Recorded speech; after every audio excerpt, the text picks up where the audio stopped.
আজি মোৰ BA 6 semester result দিলে।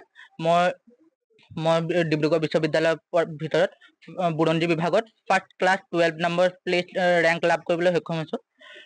আজি যিটো এই যিটো ৰেজাল্ট, এইটো মোৰ অকল প্ৰচেষ্টাৰ ফল নহয়, এইটো মোৰ পৰিয়ালৰ মাক দেউতাকৰ আশীৰ্বাদ, সিহঁতৰ কষ্ট আৰু মোৰ শিক্ষক শিক্ষয়িত্ৰীৰ আশীৰ্বাদ আৰু কষ্ট অবিহনে হয়তো সম্ভৱ নহ'লহেঁতেন। আজি মই যি পৰ্যায়ত উপস্থিত আছো, মই মানে বেলেগ জুনিয়ৰ ষ্টুডেণ্টে এক্সামৰ সময়ত লিখি দিয়ে আৰু মই এনচাৰখিনি কৈ যাওঁ, সিহঁতে কুৱেশ্যনখিনি কয়, মই এনচাৰখিনি কওঁ, সিহঁতে লিখি দিয়ে। মানে এনেকুৱাভাৱে মই পঢ়ি আছো। ঘৰত মানে মাকে মানে পঢ়াখিনি পঢ়াই দিয়ে আৰু মই মানে মুখস্থ কৰি পেলাই মানে সেইটো ৰিমেম্বাৰ কৰোঁ। আৰু কেতিয়াবা ডাঙৰ কুৱেশ্যনখিনি মোবাইলত অডিঅ' ৰেকৰ্ড কৰি পেলাই সেইটো মানে শুনি মানে পঢ়ি থাকোঁ। মেথছৰ ক্ষেত্ৰত বাৰে মানে প্ৰেক্টিচ কৰি পেলাই মানে মেথছখিনি আয়ত্ব কৰিছিলোঁ। এনেকৈ পঢ়িছিলোঁ। যেতিয়া মোৰ বয়স 5 বছৰ আছিলে, মাকে মোক মানে প্ৰাইমাৰী স্কুলত এডমিশ্যন ল'বলৈ গৈছিলে। তেতিয়া মানে মোক তাৰ পৰা কৈছিলে যে মানে মই যিহেতু শাৰীৰিকভাৱে অক্ষম, এই ডিজেবল ষ্টুডেণ্টজনক এই জেনেৰেল স্কুলত মানে এডমিশ্যন লোৱাটো সম্ভৱ নহয়। আৰু সেইকাৰণে মানে তাৰ পৰা মোক মানে নল'ব বুলি কৈছিলে। কিন্তু মোৰ মাৰ মানে দৃঢ় বিশ্বাস আছিলে আৰু মানে মোৰ কেতিয়াও মানে এজন ডিজেবল ষ্টুডেণ্ট হিচাপে নাভাবে, মোক এজন সাধাৰণ ল'ৰা ছোৱালীৰ নিচিনাই মোক ভাবে। আৰু সেইকাৰণে মানে মাকে তাতে মই এডমিশ্যন কৰাইছিলে। আৰু মাৰ যথেষ্ট কষ্ট আৰু মানে চেষ্টাৰ অৱদানত আজি মই ৰেজাল্টটো কৰিবলৈ সক্ষম হৈছো। আজি মই মৰিয়নি মহাবিদ্যালয়ৰ সকলো শিক্ষক শিক্ষয়িত্ৰীক মই ধন্যবাদ জনাইছো। আপোনালোকৰ আশীৰ্বাদ আৰু চেষ্টা অবিহনে এই বিষয়টো সম্ভৱ নহ'লহেঁতেন। যেতিয়া মই HSLC কমপ্লিট কৰিছিলোঁ 77% পাছ কৰাৰ পাছত, তাৰপিছত বিধায়ক ছাৰে আহিছিলে। ছাৰক মই কৈছিলোঁ, ছাৰ মই ক'ত এডমিশ্যন ল'ব পাৰিম, কোন কলেজত? ছাৰে ক'লে, মই মৰিয়নি কলেজত তোমাৰ লগত কথা পাতি দিছোঁ। ছাৰে মানে সেই সময়ত আমাৰ মৰিয়নি মহাবিদ্যালয়ৰ অধ্যক্ষ ছাৰ হৰেণ শইকীয়া ছাৰ আছিলে সেই সময়ত, আমাৰ প্ৰাক্তন প্ৰিন্সিপাল ছাৰ লগত কথা পাতিছিলে। আৰু ছাৰে কৈছে মোক এনেকুৱা মানে পঢ়া সুবিধা দিছিলে। মই এক্সামৰ যিটো বিশেষ ফেচিলিটি মোৰ লাগে সেইটো মানে মোক দিছিলে। আৰু তাৰপিছত মই একাদশ শ্ৰেণীত তাত নামভৰ্তি কৰিছিলোঁ। তাৰ পৰা মই উচ্চতৰ মাধ্যমিক পাছ কৰিছোঁ। আফটাৰ হায়াৰ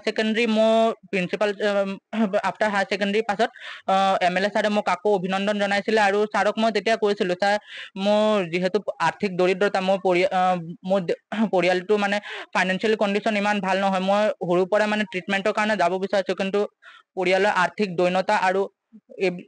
দৈন্যতাৰ কাৰণে মই যাব পৰা নাই। আপুনি অলপ সহায় কৰক। ছাৰে মোক তেতিয়া গুৱাহাটী শংকৰদেৱ নেত্ৰালয়লৈ ছাৰে মোক আৰ্থিক সাহায্যৰে আৰু ছাৰে কণ্টেক্ট কৰি পেলাই মোক তাত পঠাইছিলে। তাত মানে ট্ৰিটমেণ্টৰ পাছত ডক্টৰ হৰ্ষ ভট্টাই, যিজনে মোক ট্ৰিটমেণ্ট কৰিছিলে, ছাৰে মোক ক'লে যে তোমাৰ যিটো ব্লাইণ্ডৰ যিটো তোমাৰ প্ৰব্লেম, সেইটো ট্ৰিটমেণ্ট এতিয়ালৈকে ওলোৱা নাই। ভৱিষ্যতে হয়তো ওলাব পাৰে, তেতিয়া আমি তোমাৰ লগত যোগাযোগ কৰিম, কিন্তু বৰ্তমান ওলোৱা নাই। আৰু তোমাৰ যিটো প্ৰব্লেম, এইটো ঠিক নহ'ব। তুমি এতিয়া মানে ডিজেবল ট্ৰেইনিং ল'ব লাগিব। আৰু মোক মানে ৱেষ্ট বেংগলৰ হালদিয়া, তাৰপিছত আৰু UK দেৰাদুন আৰু কলেজৰ পৰা ক'লে যে দিল্লী, এই 3টা ঠাইত এখন ট্ৰেইনিং চেণ্টাৰ আছে, য'ত মানে আমাৰ নিচিনা শাৰীৰিকভাৱে অক্ষম ছাত্ৰ ছাত্ৰীসকলক মানে শাৰীৰিকভাৱে সক্ষম কৰি তোলা হয়। মোক তাতে ট্ৰেইনিং ল'বলৈ কৈছিলে। আজি মই মৰিয়নি মহাবিদ্যালয়ৰ অধ্যক্ষ ডক্টৰ হৰেণ গোৱালা ছাৰক মই আন্তৰিকভাৱে ধন্যবাদ জনাইছোঁ। ছাৰে মোক যেতিয়া হায়াৰ ছেকেণ্ডেৰী শেষ হৈছিলে, ছাৰ তেতিয়া নতুন আমাৰ মহাবিদ্যালয়ৰ অধ্যক্ষ ৰূপে নিযুক্ত হৈছিলে। ছাৰে সেই প্ৰথম দিনে মোক কৈছিলে, তুমি পঢ়ি যোৱা, তোমাৰ সকলো খৰচ, তোমাৰ এটকাও খৰচ কৰিব নালাগে, মই তোমাৰ এডমিশ্যনৰ পৰা আৰম্ভ কৰি ফৰ্ম ফিল-আপ, কিতাপ বহি সকলো দায়িত্ব মই নিজেই ল'ম। আৰু সঁচাকৈ ছাৰে মোক মানে প্ৰতিটো বিষয়ে ছাৰে মোক হেল্প কৰিছে। মোৰ মানে এক্সামৰ সময়তে হওক, মোৰ এডমিশ্যনৰ সময়তে হওক, ছাৰে সকলো খৰচ পাতি ছাৰে নিজে লৈছে। মোৰ হিষ্ট্ৰী ডিপাৰ্টমেণ্টৰ HOD মেম নিবেদিতা শৰ্মা মেমে মোক সকলো কিতাপ বহি প্ৰতিখন ছেমিষ্টাৰ এক্সাম শেষ হোৱাৰ লগে লগে নেক্সট ছেমিষ্টাৰ মেমে মোক কিতাপৰ যোগান ধৰিছিলে।